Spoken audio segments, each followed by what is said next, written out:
UPSC pre qualify करने में current affair एक बड़ी बाधा है।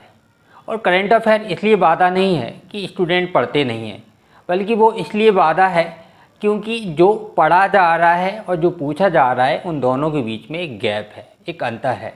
तो आज हम इस वीडियो में जानेंगे कि वह क्या तरीके हो सकते हैं जिन तरीक़ों पर चलकर हम इस गैप को, जो पढ़ा जा रहा है और जो पूछा जा रहा है, उसको कम कर सकते हैं। और दूसरा कि किस तरीके से हम करंट अफेयर को पढ़ें जिससे कि हम ज़्यादा से ज़्यादा क्वेश्चन प्रीलिम्स के करंट अफेयर से जुड़े हुए सॉल्व कर सकें। तो चलिए इसी को हम देखते हैं कि करंट अफेयर कैसे पढ़ना चाहिए।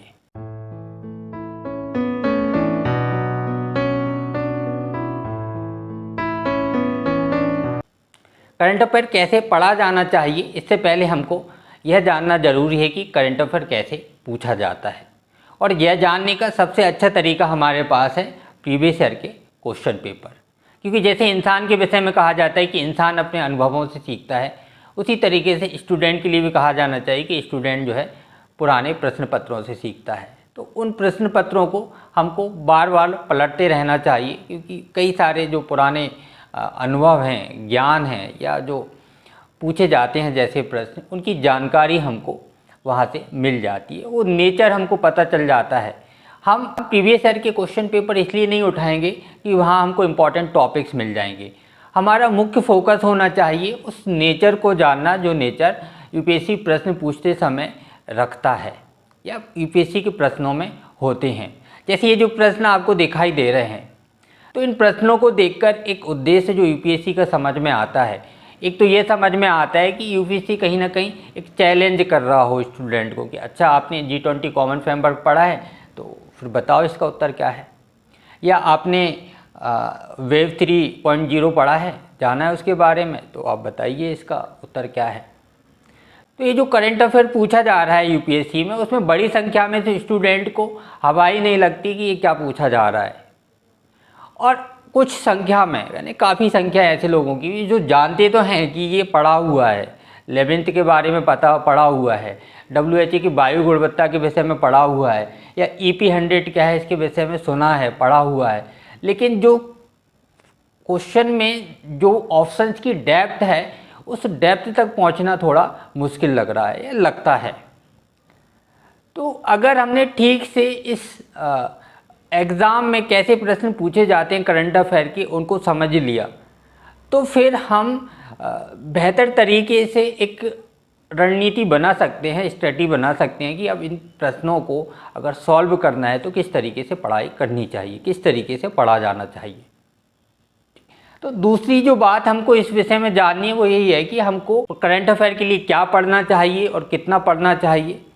तो इसमें एक तो है कि बहुत सारी मैगज़ीन, बहुत सारे न्यूज़पेपर, बहुत सारी वेबसाइट्स, अगर इन सबको खोलकर हम बैठते हैं और 5 से 6 घंटा अगर हम करंट अफेयर पे देते हैं तो निश्चित रूप से हमारी तैयारी जो है वो अनबैलेंस हो जाएगी। और जो स्टैटिक सब्जेक्ट हैं जहाँ पर कि मार्क्स अच्छे मिलते हैं, या जो हमको पता है कि क्वेश्चन कहाँ से आएगा और हम एक सटीक तरीके से वहाँ पर तैयारी कर सकते हैं, जिसमें अनसर्टेनिटी कम है, अनिश्चितता कम है। क्योंकि प्रीलिम्स जो करंट अफेयर है तो वो तो हो सकता है कि ऐसी चीज़ें पूछ ली जाए जो आपने बहुत मेहनत की, बहुत सारी पढ़ी हो, लेकिन उसके अलावा भी आ जाए। लेकिन पॉलिटी, हिस्ट्री, ज्योग्राफी में जो बेसिक उसके टर्मिनोलॉजीज हैं, बेसिक जो कॉन्सेप्ट हैं, वो वही रहेंगे जो हैं और वहीं से पूछा जाएगा। तो स्टैटिक्स को ज़्यादा समय देना है। बस ये कि अब इसके लिए क्या बैलेंस हम कर सकते हैं कि हमारा तैयारी अच्छी भी हो जाए और समय भी हमको बहुत ज़्यादा ना देना पड़े। तो इसके लिए मेरा जो सुझाव हमेशा रहता है वो यही है कि आपको एक न्यूज़पेपर रखना चाहिए। अगर न्यूज़पेपर की जगह पे अगर डेली करंट अफेयर का कोई वेबसाइट या यूट्यूब पे आपको मिलता है वैसा, तो आप उसको भी फॉलो कर सकते हैं।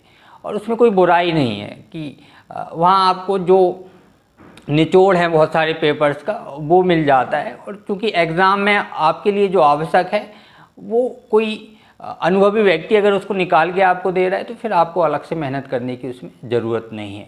हाँ, अगर आप पढ़ सकते हैं, इंग्लिश आपकी ठीक है, अगर हिंदी मीडियम से और इंग्लिश अगर आपकी ठीक है तो आप द हिंदू पढ़िए। अगर इंग्लिश मीडियम से हैं तो फिर निश्चित रूप से आपको द हिंदू डेली पढ़ना चाहिए, लेकिन एक समय कि एक समय सीमा में रहकर, ऐसा ना हो कि पेपर खोल के बैठ गए और 2-2.5 घंटे उसमें निकाल दिया। आप उसको आधा घंटा 40 मिनट दीजिए और उसमें जो मेन जो खास बातें आपको लगती हैं उन बातों को आप पढ़ लीजिए। उसका नोट्स बनाना भी, मेरे ख्याल से पेपर की नोट्स बनाना सबसे फिजूल काम है। हाँ, आपको नोट्स ही बनाने हैं तो फिर आप एक मैगज़ीन रखिए, है ना। तो एक कोई भी मैगज़ीन जो ज़्यादा भरोसेमंद है बाज़ार में, तो उस मैगज़ीन को आप साथ में रखिए। उस मैगज़ीन को 1 महीने में आप जिस तरीके से भी पूरा करना चाहें, एक बार में पूरा कर सकते हैं, उस तरीके के टाइम टेबल में उसको फिट कीजिए, या रोज़ कुछ टाइम उसके लिए रख सकते हैं, आधा घंटा 1 घंटा।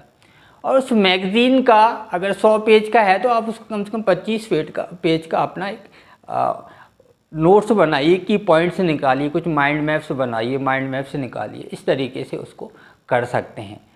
तो मैगज़ीन मस्ट है, पढ़नी ही चाहिए। जो लोग फुल टाइम स्टूडेंट हैं और पूरे टाइम पढ़ाई करते हैं, उनको निश्चित रूप से उस मैगज़ीन को ठीक से पढ़ के उसके नोट्स बनाने चाहिए।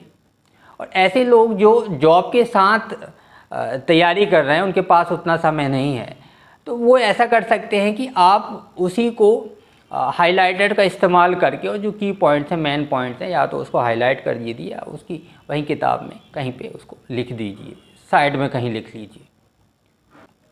और न्यूज़पेपर और मैगज़ीन के अलावा और आप क्या एक काम कर सकते हैं, अगर रेगुलर नहीं तो हफ्ते में 2 बार 3 बार आप ऐसा कर सकते हैं कि जो कुछ महत्वपूर्ण वेबसाइट्स हैं, उन वेबसाइट की एक आप लिस्ट भी बना सकते हैं। वो यहाँ पे भी आपको दिखाई दे रही होगी। इसमें science.org है, nature.org है, PIB है, IMF की वेबसाइट है, वर्ल्ड बैंक की वेबसाइट है, टेक करके टेक्नोलॉजी से जुड़ी हुई कोई वेबसाइट है। तो उन वेबसाइट को आप बीच बीच में देखते रहिए, और वहाँ पे ज़रूरी नहीं कि आप उसको पूरा पढ़ें।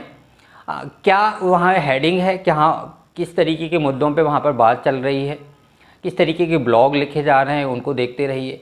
और साथ में अगर थोड़ा सा समय मिलता है तो एक ऊपरी निगाह से आप उसको पढ़ लीजिए, क्योंकि अधिकांश जब आप मैगज़ीन पढ़ते हैं, ठीक तरह की मैगज़ीन पढ़ते हैं, तो कहीं ना कहीं जो ब्लॉग्स वगैरह हैं जो IMF, नेचर या साइंस पर दिखाई देते हैं, वो मैगज़ीन में आपको मिल जाएगा। तो जब आप एक बार उसको देखेंगे तो वो परिचय उसका हो जाता है, और जब आप मैगज़ीन में उसी बिंदु को देखते हैं तो कहीं ना कहीं वो अपनापन लगता है कि हाँ, इसको तो हम जानते हैं। तो वहाँ पढ़ना और उसको समझना आसान हो जाता है। तो इस तरीके से ये जो कुछ पोर्टल्स हैं या वेबसाइट्स हैं, उन वेबसाइट्स पे भी आपको जाना चाहिए, और उनको रेगुलर, अगर आपको इस बार प्रीलिम्स देना है, बहुत सीरियसली प्रीलिम्स देना है, तो आप इंस्टाग्राम को स्क्रॉल करने से बेहतर है, फेसबुक को स्क्रॉल करने से बेहतर है कि आप इन वेबसाइट को स्क्रॉल कीजिए। और इनमें जो मुद्दे हैं, उन मुद्दों को अगर आप बहुत डिटेल में नहीं भी पढ़ते हैं, ऐसा नहीं कि उसमें 2 घंटे 3 घंटे आप उन्हीं को पढ़ने में निकाल रहे हैं, दिन में जब भी आपको समय मिल रहा है, खाली समय में आप 10 मिनट, 15 मिनट, 20 मिनट उसको दे सकते हैं। तो मुझे जो व्यक्तिगत रूप से लगता है कि अगर इस तरीके से इन मुद्दों पर अगर ध्यान रखा जाए इन मैगज़ीन के द्वारा, तो निश्चित रूप से एग्ज़ाम में हमें उसका काफ़ी लाभ मिलेगा।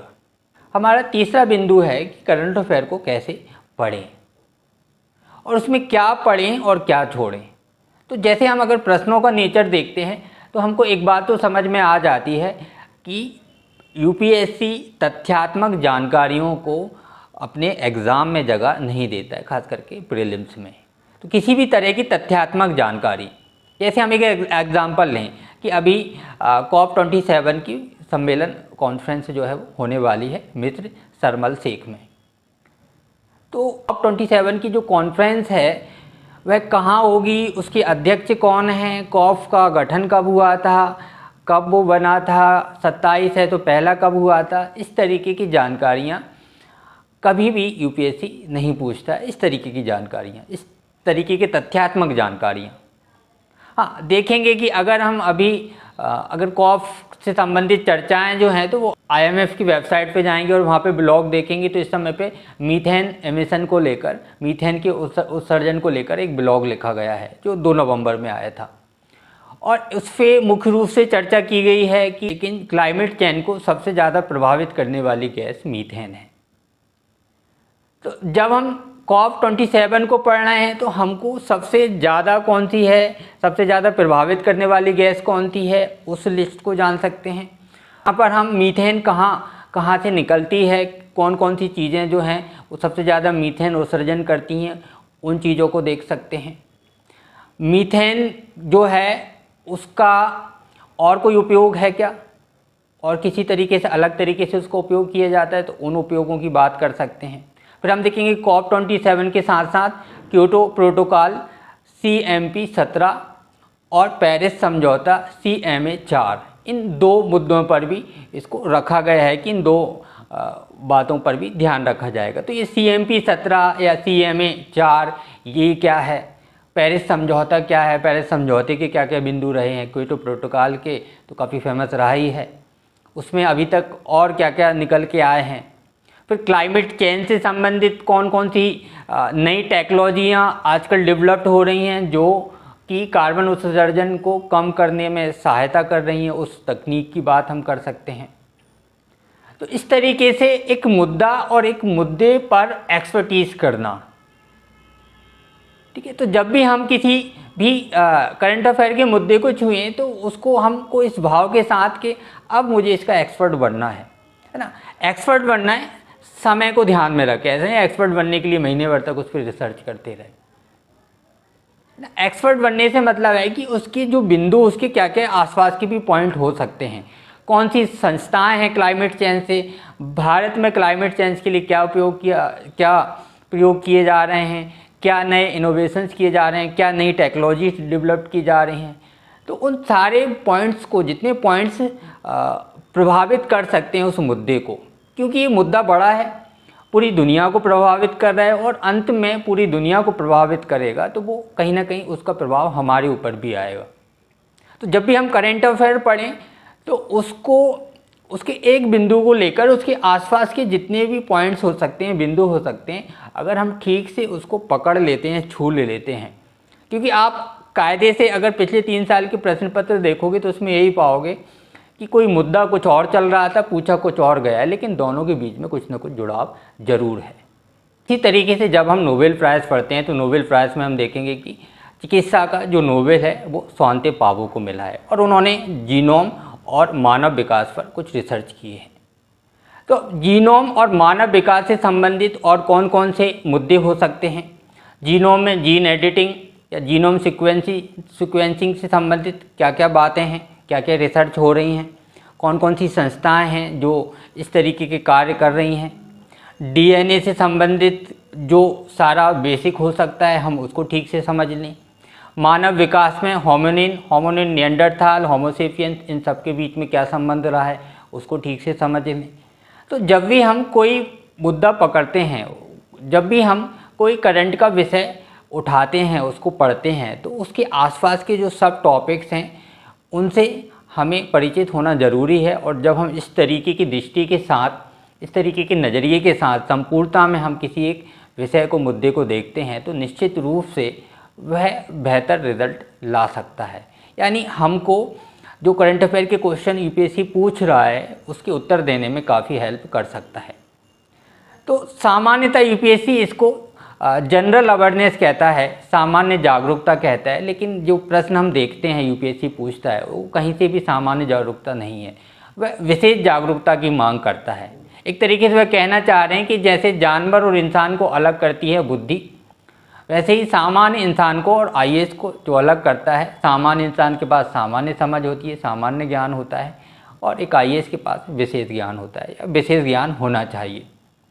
तो अगर हर मुद्दे को लेकर आपके अंदर गहराई से जानने की जिज्ञासा नहीं है तो आपको इस फील्ड में, इस आईएएस के फील्ड में नहीं आना चाहिए। ऐसा उद्देश्य अगर इन प्रश्नों को हम समझे, जाने, तो लगता है कि यूपीएससी का है। और हमको उस उद्देश्य को समझकर ही प्रश्नों की समझ और यूपीएससी के उद्देश्य की समझ को मिलाकर देखना चाहिए और उस अनुसार हमको अपनी स्टडी को फोकस करना चाहिए, ना कि एक सामान्य सी सोच के साथ कि COP27 की बैठक होने वाली है, सम्मेलन होने वाला है, कहाँ होने वाला है, मिस्र में होने वाला है, कौन से शहर में हो रहा है, शर्म एल शेख में। तो ये पुराना तरीका है और छोटे एग्ज़ाम में काम करता है।